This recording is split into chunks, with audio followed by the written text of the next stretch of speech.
Hello and welcome to the August 2nd, 2026 episode of Nick's News. I am your host, Nick, brought to you by Some Budget Studios. That's right, we're paying for this project of ours.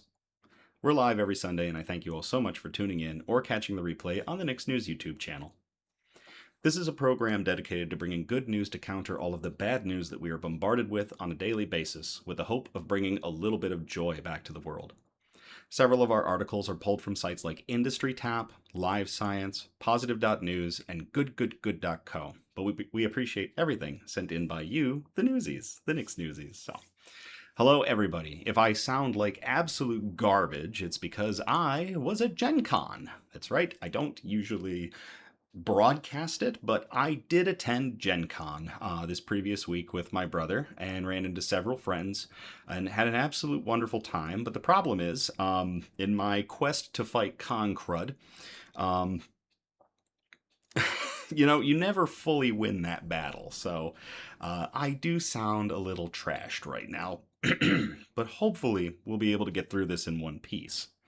And hopefully our news brew tonight is going to help me do that, because it is a big boozy beer, and maybe it'll just help me forget about the pain in my throat right now. We may be a bit off from spooky season, but that doesn't mean you can't start casting dark rituals. I love this bottle art. So, Dark Rituals from Bottle Logic Brewing. So these people summoned a monster back in 2025 with this 13.45% ABV high-octane blended beer. That's right, this is a blended beer. This is a special brew. Now, what is it blended with? Well, what went into the summoning circle, might you ask? A Rye Stout and our favorite nemesis, Barleywine. That's right, this is a combination of my favorite beer and one of my least favorite beers. So, it is a concoction that was further aged in a bourbon barrel. So they tossed it all in a bourbon barrel and just let it soak and marinate together and turn into whatever the heck this is going to end up being. So, it's a fusion of pure evil set to cast the world into darkness. I will try to defeat it and drink it all tonight. So, we'll see what happens. It is a stout first and a barley wine second, so we are going to put our Harpoon limited edition snifter to work. And it is a bottle, which means we need the Balisong bottle opener. So, it is a cool label. Producer Donna just said such a cool label. So,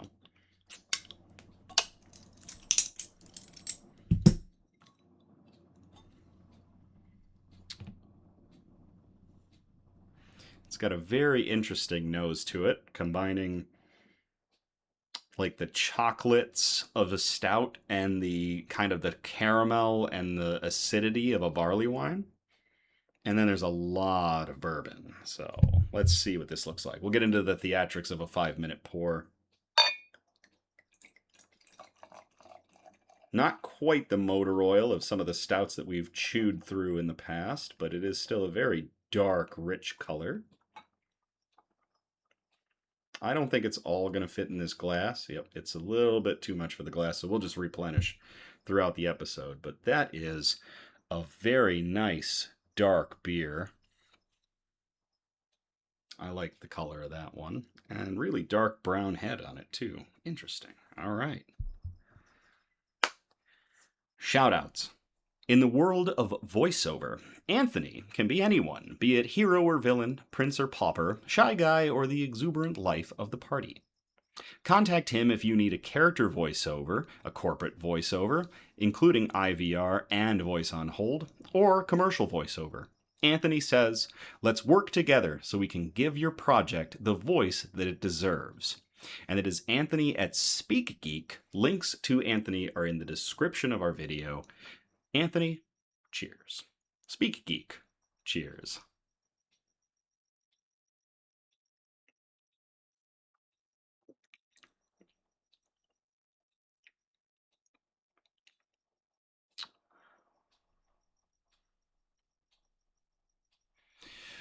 More research is required regarding this beer. Next shout out is a huge shout out to all of the volunteers, staff, producers, directors, cast, and crew of the Gen Con Film Festival. I was blessed to meet several individuals that were involved, and let me just say, fantastic work to everyone in every facet of the Gen Con Film Festival. The staff, the creators, really hats off to all of you for amazing work putting together the film festival and also putting together your projects and your products and presenting them in a free environment for people to enjoy. Like, that was wild and it was amazing. I got to reconnect with a friend, my friend Mike Williams, and he invited me to meet a couple of the producers and cast and coordinators and staff. And it really was a great time. I had some great conversations with many people, and I was able to catch a couple of the movies. And man, it's really wild stuff what's being created today. And hearing from the different directors and staff on like how they pulled off different effects and stuff was really neat. So really, there are some unbelievably talented creators and coordinators out there, and they deserve every praise possible. So to everybody involved with the Gen Con Film Festival, from the staff to the producers to everybody involved with the production of all the films that were presented, cheers. I can't like heap enough onto it because it was so cool. News quote: the most beautiful and profound way to change yourself is to accept yourself completely, as imperfect as you are. That quote comes from Maxime Lagacé, who was born in 1993, who's a Canadian professional ice hockey goaltender. I see a typo there. I'll have to fix that in post.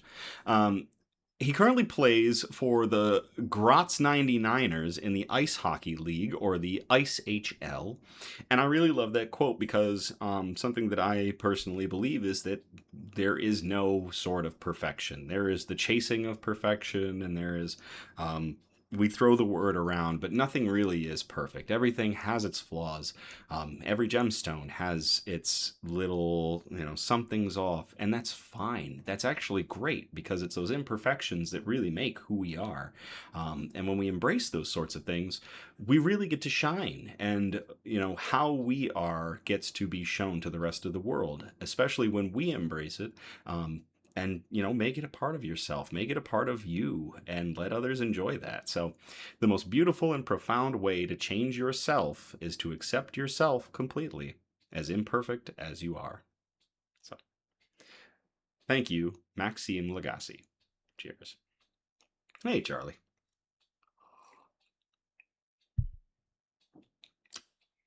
Bug update. The bugs unsurprisingly didn't care much that I was gone for most of the week. They're all doing very well. I made sure to get them fed before I left, so I took a look and I've been able to see all of them, and they are very fat. So everybody munched on some crickets while I was gone. They're doing really well. Well-fed bugs are happy bugs, so the bug world is doing great. All the scorpions are looking very content.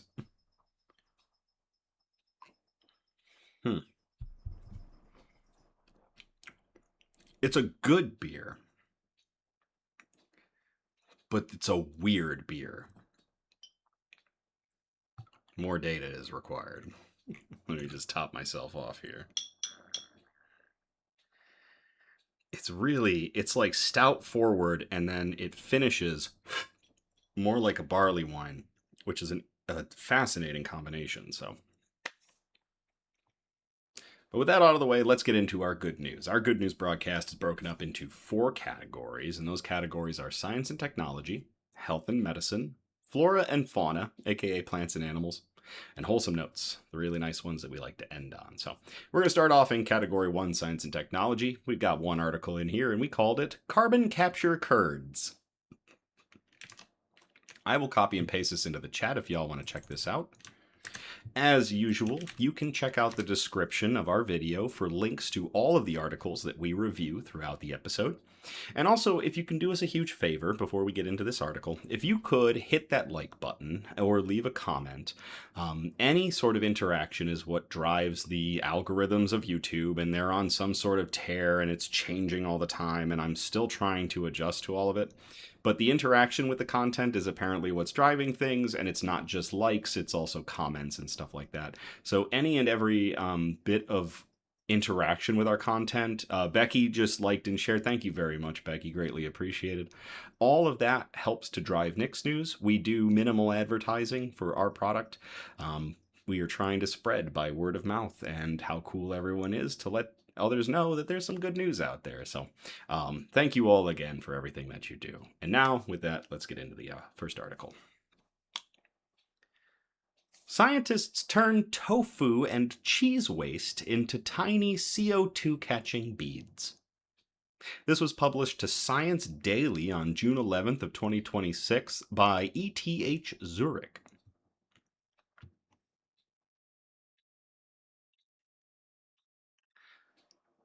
Thank you very much as well, Charlie. Greatly appreciated. Limiting long-term global warming to below 1.5 degrees Celsius will require far more than cutting greenhouse gas emissions. According to climate scenarios outlined in the latest assessment report from the Intergovernmental Panel on Climate Change, or the IPCC, the world will also need technologies that are capable of removing and storing hundreds of billions of tons of carbon dioxide, or CO2, that's already in the atmosphere. One approach receiving growing attention is direct air capture, or DAC, a process that removes CO2 directly from the air. Companies and research teams have spent years developing DAC systems, and ETH Zurich spin-off Climeworks, founded in 2009, was among the first to bring the technology to market. Despite this progress, capturing carbon from the atmosphere remains expensive and requires large amounts of energy, so, they're still tweaking it. Researchers at ETH Zurich have now developed a new carbon capture material that's made from an unexpected source: waste products from dairy and tofu manufacturing. In a study that was published in PNAS, a team led by materials scientist Raphael Mazenga, a professor in ETH Zurich's Department of Health Sciences and Technology, describes a method that used whey and byproducts from tofu production to absorb CO2. Large amounts of protein-rich lipids are generated during dairy and tofu production. Only a portion is reused in food manufacturing, while much of the remainder is just discarded. The researchers extracted proteins from this waste stream and assembled them into long thread-like structures known as amyloid fibrils. And we've actually talked about amyloid fibrils on a previous episode. These fibrils were then combined with potassium hydroxide and formed into porous beads measuring about 0.5 centimeter to 1 centimeter in diameter. The resulting material is like a sponge that can absorb large quantities of CO2 via the potassium hydroxide, Mazenga explained. When exposed to air, the potassium hydroxide inside the beads reacts with carbon dioxide, producing hydrogen carbonate, a salt of carbonic acid. This reaction effectively removes carbon dioxide from the atmosphere. In our tests with ambient air, we were able to extract 97 milligrams of CO2 with 1 gram of material, explains Zhu Dong, a postdoctoral researcher in Mazenga's group and lead author of the study. According to Dong, that performance is exceptionally strong, exceeding the capacity of conventional DAC technologies by 10 to 50%. He estimates that 1 kilogram of protein beads could theoretically capture and isolate about 100 grams of CO2 during a single operating cycle. Traditional direct air capture systems typically rely on heat and negative pressure to release captured CO2 from the materials that hold it. The recovered carbon dioxide can then be stored or converted into other products, keeping it out of the atmosphere over the long term. Because this process consumes significant amounts of energy, DAC facilities are generally more practical in locations with abundant renewable energy resources. The ETH Zurich team developed a different approach. To release the captured CO2, the researchers alternately spray the protein beads with a mild acid and a mild base for roughly 10 minutes at room temperature. This process breaks the chemical bonds that are holding the CO2, allowing it to be collected. So basically, it's deploy the beads, catch the CO2, and then hose them down for a little bit, and use that CO2 elsewhere. The acid, base, and protein beads can all be reused. The synthetic materials that are used to capture carbon dioxide today decompose quickly, says Dong. By contrast, our protein beads remain stable for a long time. Laboratory tests show that the material maintained its performance through 30 cycles of carbon capture and release with no major loss of efficiency. Over time, the absorption capacity would eventually decline. Mazinga estimates that replacement might be necessary after several thousand cycles. However, because the beads are entirely organic, they could then be repurposed as agricultural fertilizer or converted into biofuel. Their biodegradable nature could allow the technology to fit into a broader circular economy model, reducing waste while continuing to provide value after the beads are retired from carbon capture use. The materials we use for this process are non-toxic and are food grade, Mazinga pointed out. The team also conducted a life cycle analysis and found that the new approach creates less environmental pollution over its full lifespan than existing DAC technologies. Although the results are promising, additional testing will be needed to determine whether the technology can operate effectively on an industrial scale while maintaining its high carbon capture capacity. For the current study, researchers worked in a controlled laboratory setting using only a few grams of material and captured roughly 50 grams of carbon dioxide. Mazenga remains optimistic, though, about the technology's future. He has spent nearly 2 decades studying amyloid fibrils and has previously used them to develop biodegradable plastic alternatives. I think that's the one we talked about before. And water purification technologies. We're confident that the technology is scalable, he says. Rivenari2 asked, is that a mantis statue in the chat? So the thing over my shoulder here, that is a mantis Lego. It is a wonderful bug Lego from a bug Lego set. I absolutely love and adore insects. So of course I have bug Legos scattered throughout my house. According to Mazenga, the spray-based system used to release carbon dioxide is compatible with industrial techniques that are already widely used. Dong will continue investigating how the process performs at larger scales. The researchers have not yet calculated the exact cost of capturing a ton of carbon dioxide using the new material. Even so, Mazenga expects it to be substantially less expensive than conventional direct air capture systems. Our technology is cheaper and more sustainable because it requires little energy and is based on a widely available waste product, he says. That could be a game changer for the future of removing carbon dioxide from the air.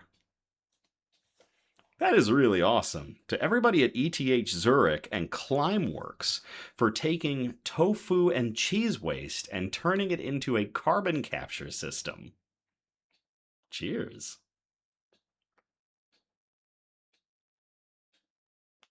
It really is neat. Producer Donna said, I love this one, using a food waste to make a reusable filter system. I love when we can begin to form more circular production lines. And we can reincorporate waste into new models and new cycles. It really is, a test of our ingenuity to be able to do such a thing, is to take waste that we're really just pitching and find a new purpose for it. Hey, buddy. So Little John is out. That is our Emperor Scorpion. If he comes down, he'll be more visible. He is very fat right now. He enjoyed a meal or two while I was gone. He's doing very well. I'm hoping that he'll molt soon and get a little bit more size on him. He should be my biggest scorpion once he gets to adulthood. He is still a sub-adult, so he's got a ways to go. It's like moving around like a drunk right now. All right. That is going to get us out of science and technology. We're going to move on to category 2, health and medicine. And we've got 2 articles in here tonight. We called this first one, "We're pretty sure this coverage is out of network." And I'll copy and paste this into the chat if y'all want to check this out. Again, I highly recommend you do. These sites that we're reading these articles from deserve all the credit. Sue says, "Hold my beer when it comes to size." So Sue is my Asian forest scorpion. He lives in the far tank, but he rarely makes appearances now because he's got a really nice burrow dug. So he usually hangs out in there like a basement dweller. He is a big Asian forest scorpion, though. Astronauts take first X-rays in space. This was published to Popular Science on July 14th of 2026 by Andrew Paul.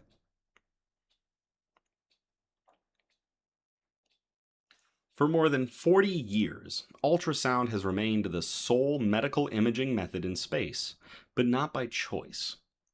Astronauts require extensive training in order to operate the equipment, and the technique relies on sound wave transmission, something that's particularly difficult to maintain in a cramped, loud environment.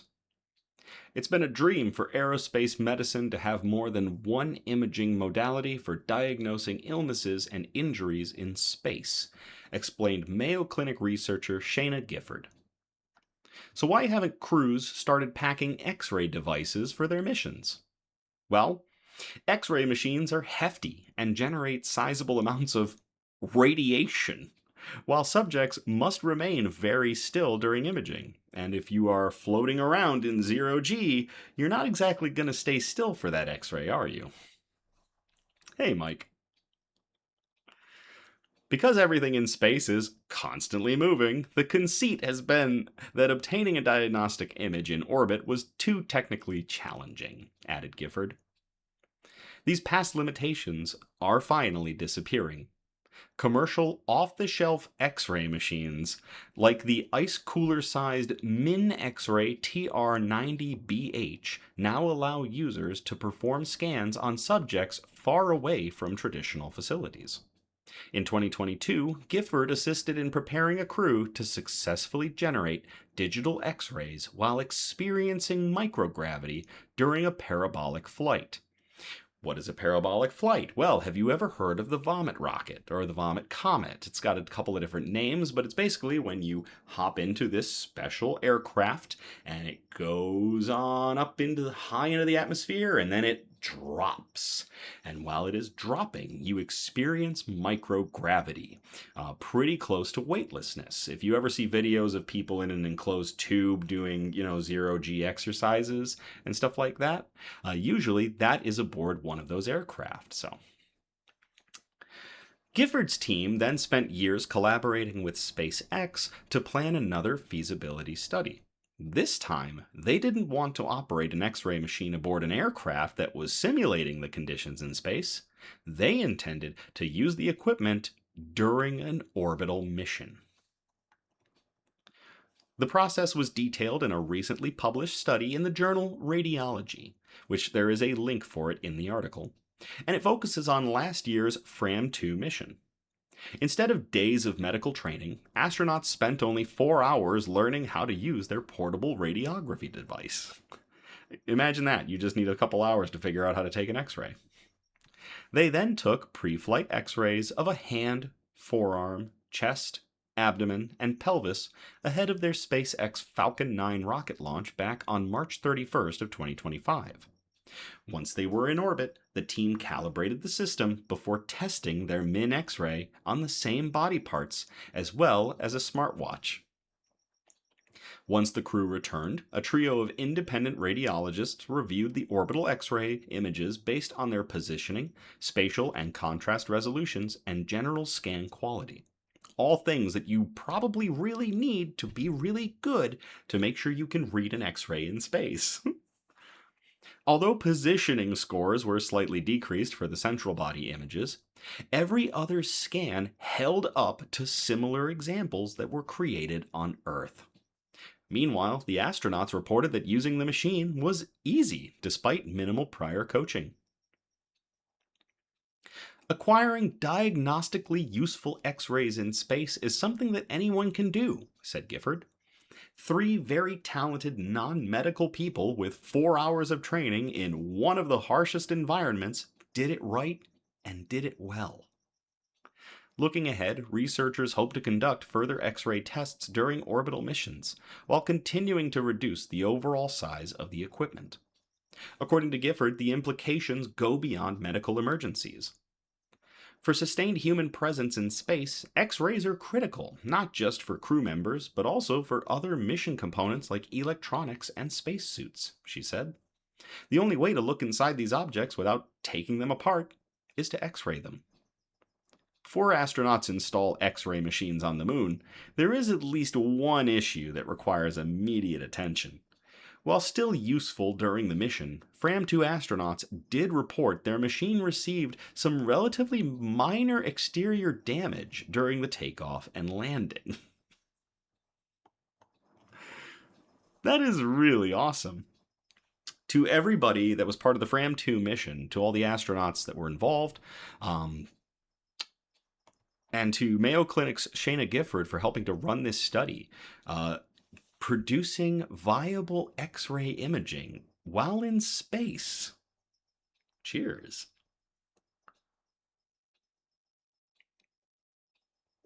It's a really cool first.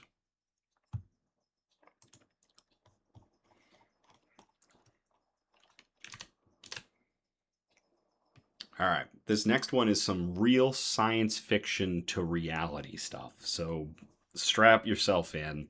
We called it, they're putting in a new neural bypass. And I will copy and paste this into the chat if y'all want to check this out.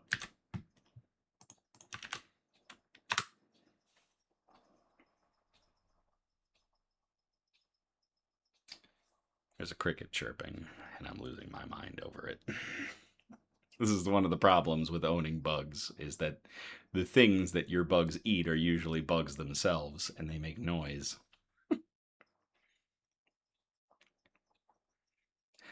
After revolutionary brain-computer implant, man with paralysis can feed himself. This was published to Popular Science on July 16th of 2026 by Andrew Paul.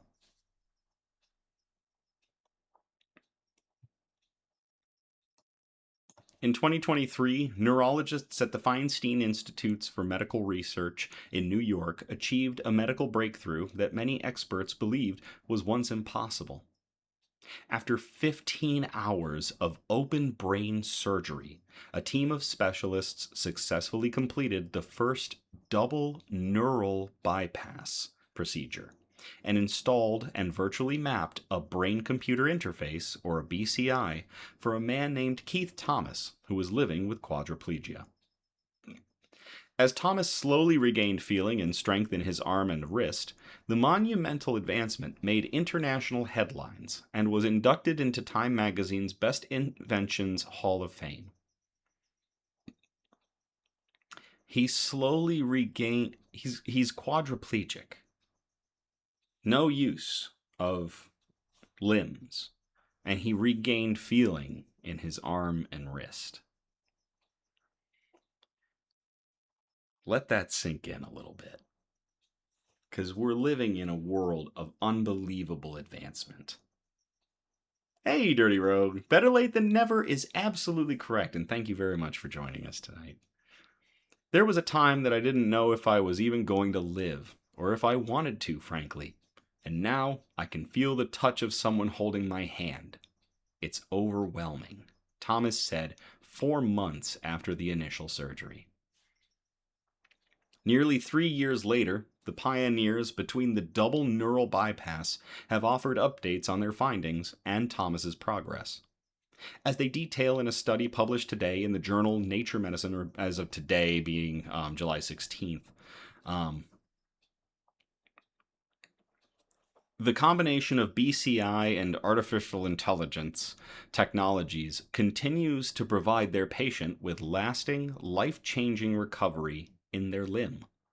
By rerouting the nervous system's neural pathways, Thomas can now feed himself and drink from a cup using restored feeling in his hand, and has gained increased both his arm strength and wrist sensation. This approach is a new way to treat severe paralysis.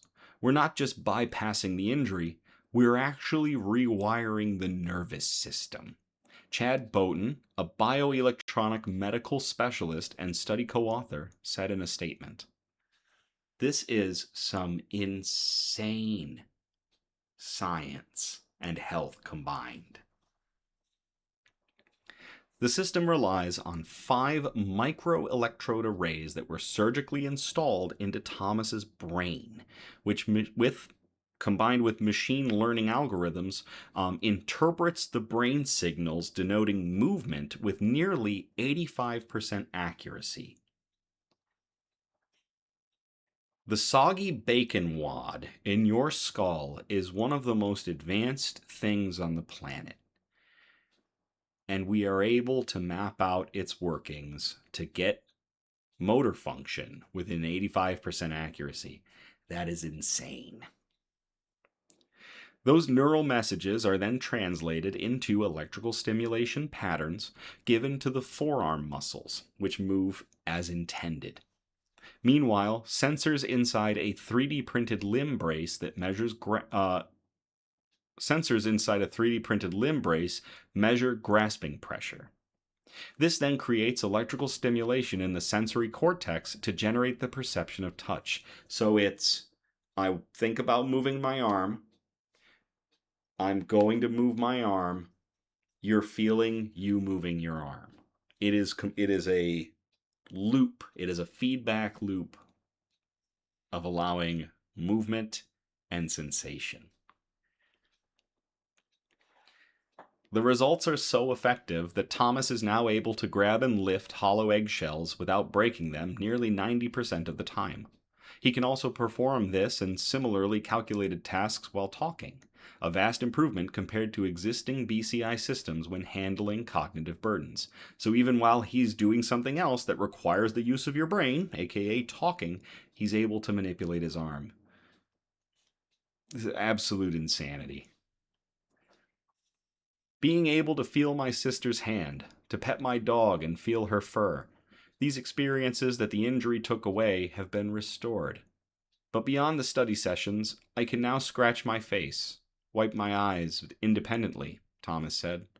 The technology has given me back both connection and sense of self.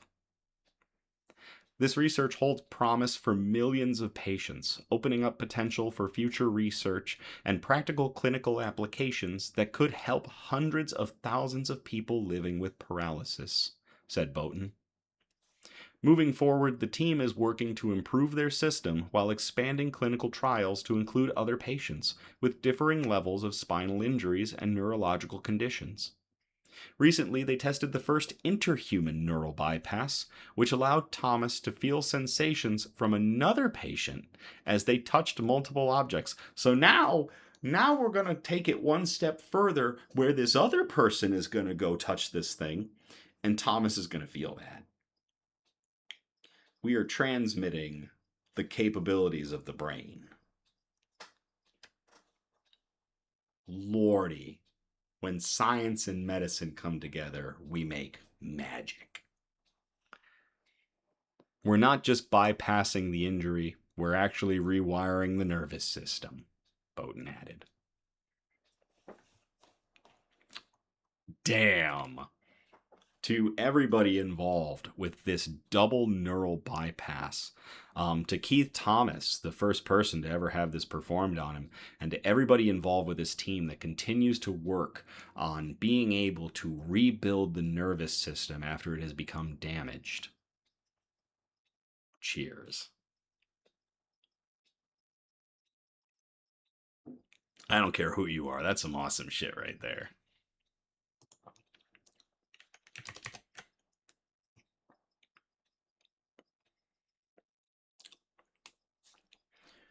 All right, that's going to take us out of health and medicine. We're going to move on to flora and fauna, aka plants and animals. We got one article in this area, and we called it Not Your Ordinary Butterfly Effect. I'll copy and paste this into the chat if y'all want to check this out.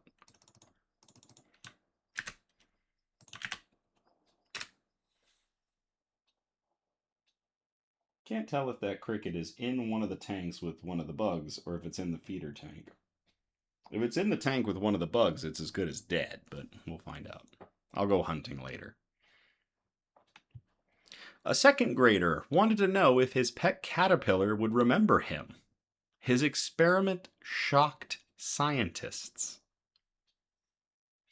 This was published on July 16th of 2026 to goodgoodgood.co by Megan Cook.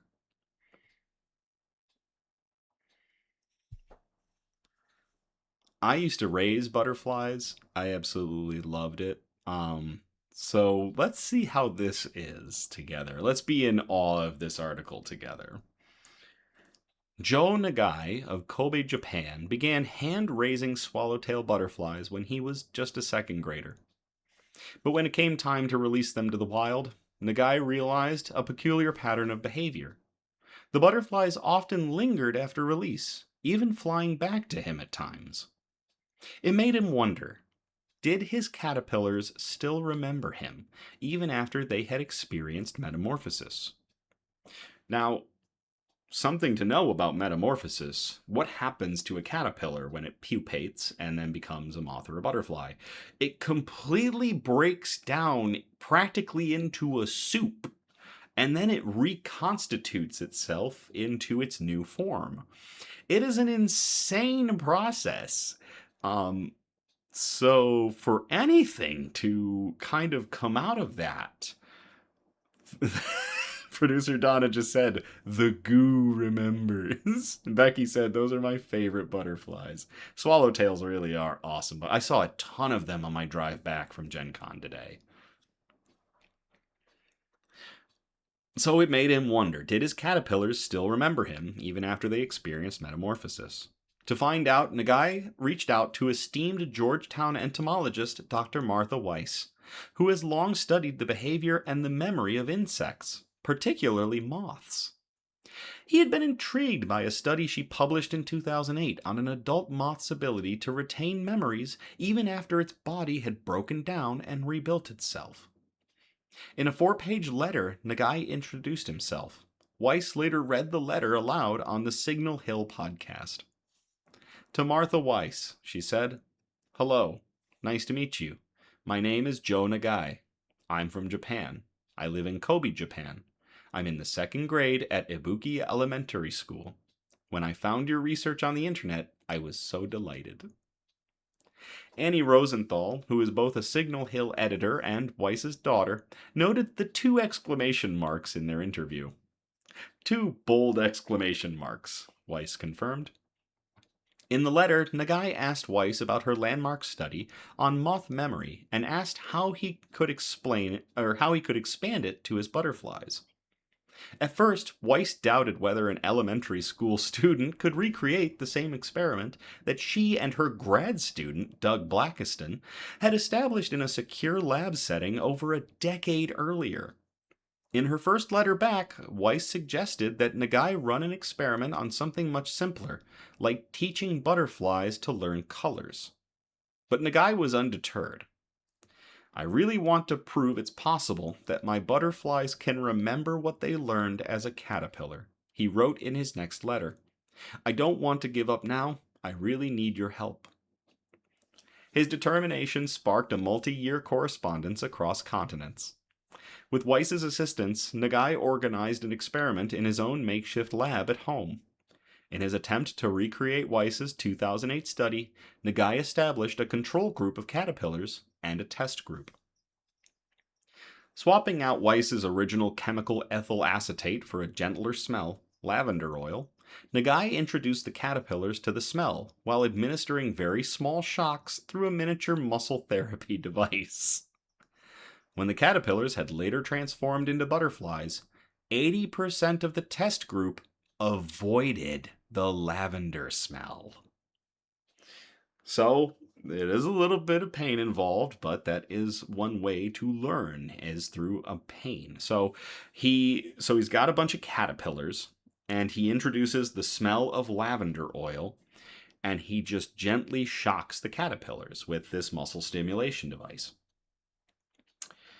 And afterwards, when they turned into butterflies, Becky says, poor babies, 80% of them just flat out flew away from lavender. Like, nah, fam, I don't want that. He sent his findings in a 33-page document to... This is a second grader he's over here writing 33-page documents. He's performing experiments. What did you think when you got that email? Rosenthal asked her mother. I was flabbergasted and delighted, Weiss replied.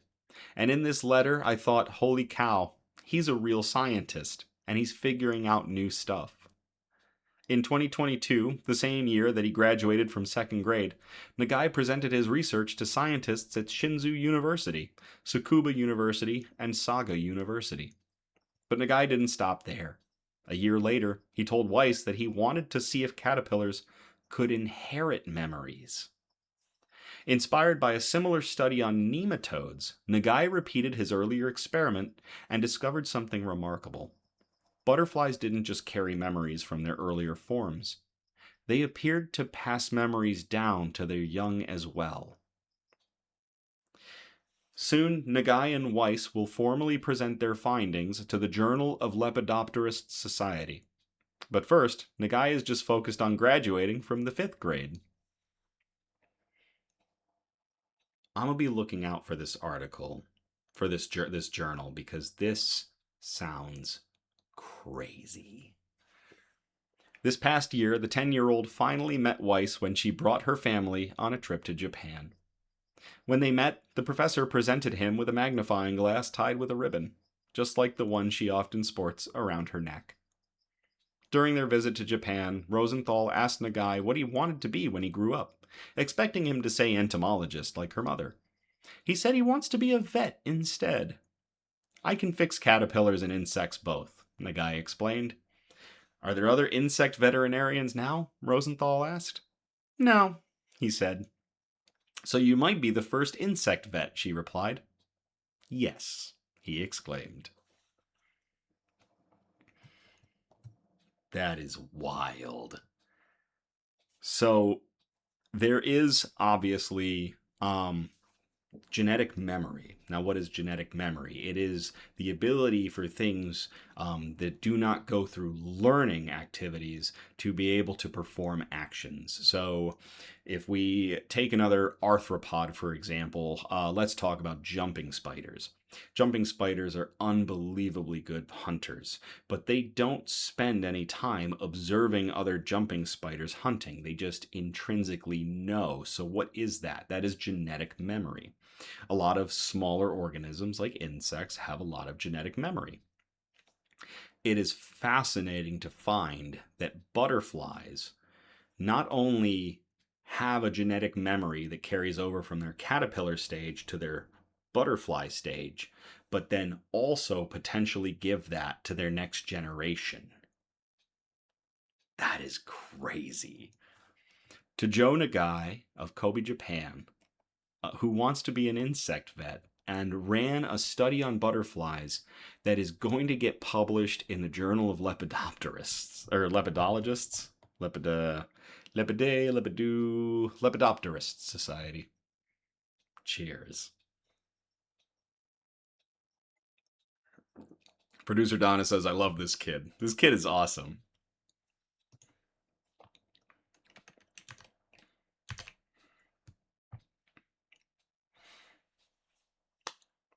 All right, that's going to get us out of flora and fauna. We're going to move on to category 4, the wholesome notes. We've got 2 wholesome notes tonight, and our first one is lending a helping flipper. I'll copy and paste this into the chat if y'all want to check this out.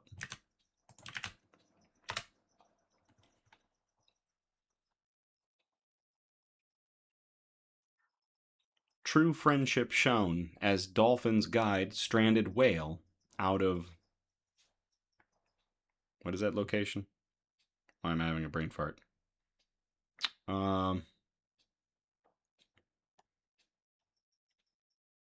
Washington Estuary. Wait.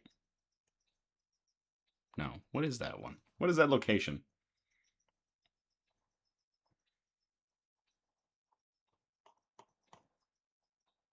Yes, it is a dolphin article.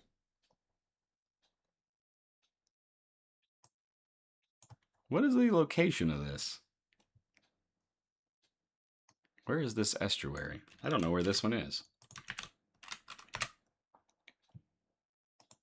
Western Australia. Okay, that answers that. All right. True friendship shown as dolphins guide stranded whale out of Western Australia estuary. This was published on July 17th of 2026 to ABC News by Madigan Landry, Sheila Williams, and Amy Rosbach. Thank you, Producer Donna. Peel Harvey Estuary, which is south of Perth. Marine researchers are celebrating after a juvenile southern right whale made its way back into the ocean after being stranded in the Peel Harvey Estuary for more than 2 weeks.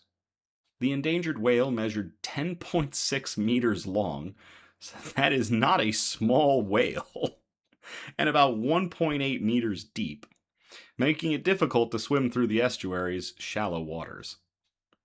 Locals kept a close eye on the whale, affectionately dubbed by some as Gale the Whale, for almost 3 weeks.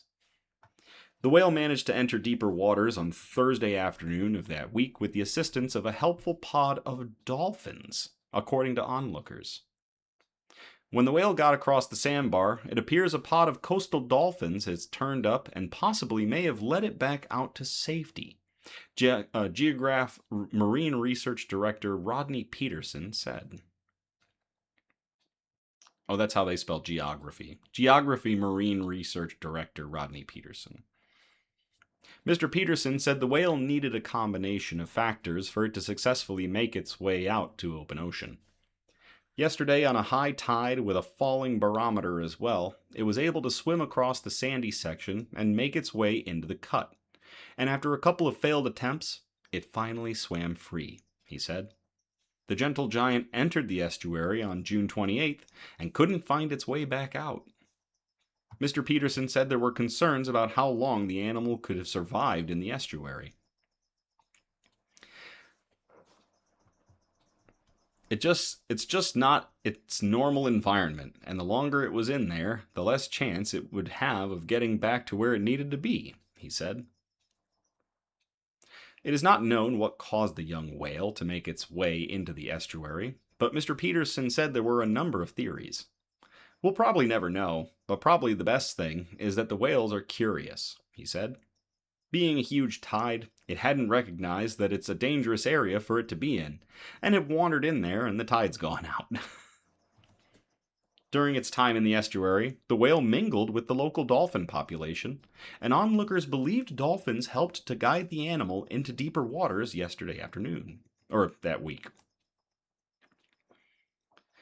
Emily Ehlers from Dolphin Discovery Center has observed dolphin pods guiding whales out of shallow areas before. She said last year a humpback whale found itself stranded in Koombana Bay in Boonbury, 170 kilometers south of Perth. We also observed the same behavior where they kind of have a formation about them, she said. They try to guide the whale with vocalizations and all sorts. It's pretty amazing. Miss Ellers said the cooperative nature of dolphins meant they were often observed engaging with whales. You see whales turn, and they expose their belly, so they kind of invite the dolphins to play, she said. The dolphins ride along the bow of the whale, and they're moving through the water. It's just a really beautiful interaction to observe. Miss Ellers said relationships between the two species were not always playful. It is open to interpretation, so some of it can be competitive and territorial, she said. A spokesperson from the Department of Biodiversity, Conservation, and Attractions said if the whale re enters the waterway, there was less concern for its safety. It has demonstrated that it can pass safely between the estuary and the ocean through the cut, they said. Short but sweet, and potentially a very cool interaction between two different species.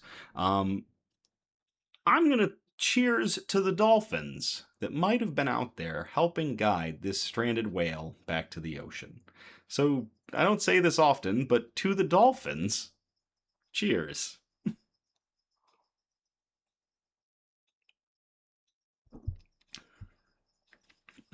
If you want to learn more about dolphins, I highly recommend you go to Casual Geographic's YouTube channel and look up some of his dolphin videos. They're fantastic. He really does an amazing job explaining animals. It's something else.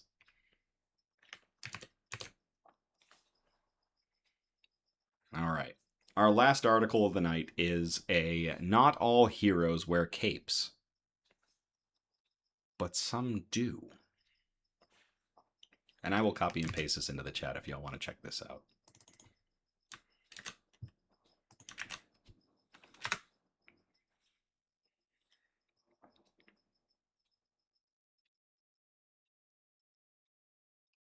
An EMT is dressing up as the Roanoke Raven to save his city. If it takes wearing a superhero mask to do it, let's do it. This was published on July 16th of 2026 to goodgoodgood.co by Megan Cook. As Supergirl leaves theaters and Spider-Man Brand New Day swings into them, filmgoers have plenty of opportunities to see superheroes on the silver screen this summer. But one man is looking inward for inspiration by rebranding himself as a real-life superhero, the Roanoke Raven of Virginia. Although he retains his anonymity, the Roanoke Raven did share his backstory with local news outlet WDBJ7. By day, he works as an EMT for a local fire department. But when he puts on the Spider-Man inspired stealth mask and goggles, he becomes the superhero that he believes the city needs. We live in a city where thousands and thousands of emergencies happen a day, and no one really talks about them, the Roanoke Raven said in an interview with WDBJ7. There are people on the street right now, homeless and not having the ability to eat at night, and you've got people passing them that refuse to make eye contact with them. That's the society we live in right now. He said seeing those needs lit a fire in him. I think we can make the city a better place to live, he said, and I think that if it takes wearing a superhero mask to do it, let's do it. When he's not leading litter pickups and returning grocery carts, the vigilante takes a lighthearted approach to his social media videos, sharing his childhood inspirations like Spider-Man, Superman, and Batman. Growing up, I didn't always have a stable anchor to teach me all the things that I needed to learn, and often I felt like I always saw the world in a different way than others around me. The Roanoke Raven told Good Good Good. I've always been an optimist, and I feel as though those three superheroes who I have loved and adored since I was a kid amplified that fire. The self-made vigilante also uses his platform to raise awareness about critical issues in his community. Let's talk about water, the Roanoke Raven said in a recent TikTok video. The entire pack of 24 cost me less than $5 at Kroger, he said, and yet, no matter how cheap or simple this item is, we still have over 42 million Americans that are suffering from water insecurity.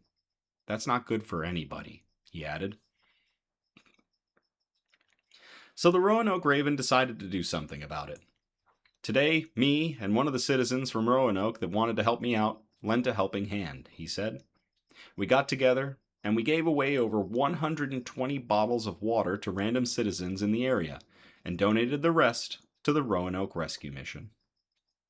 That means that 120 more people have the ability to have a drink and stay hydrated with clean drinking water for the day.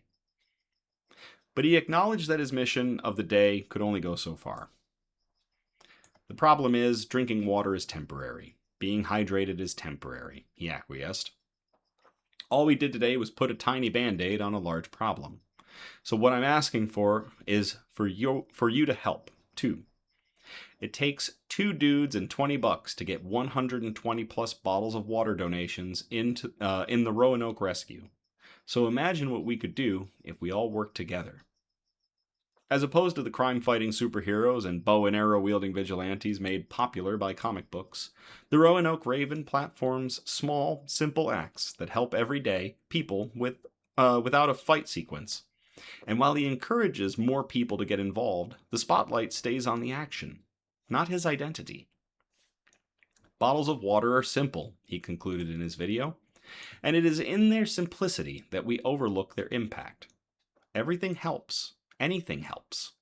So today, I encourage you guys to go out there and help your community like I did. Let's give some people some drinking water. And tomorrow, who knows? He signed off with his trademark catchphrase, "Fly high, citizens." So what's next for the Roanoke Raven? I am actively about to leave for a different state to work with an organization fighting back against human trafficking, the Roanoke Raven told Good.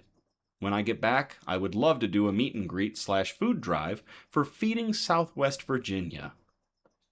When asked if he had any advice for his fellow citizens, he added that anything helps. I encourage everyone to go out there and find people to help, whether it's giving away food and water or down to the little fact of sitting and talking to someone to try to make their day a little bit better, he said. My main goal is to make Roanoke City work together. Something that I'm really proud of is how the project is inspiring the community.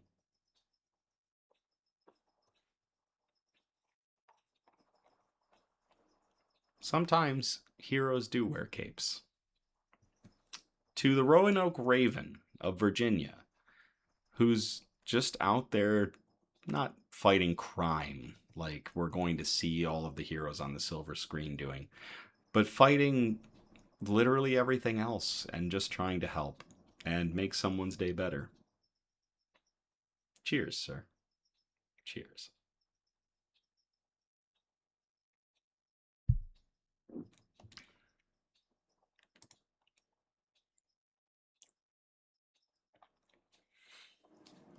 Well, that's it for our broadcast tonight. Thank you all so much again for tuning in or catching the replay on the Nix News YouTube channel. Again, we're live every Sunday. Our next episode will be on August 9th of 2026.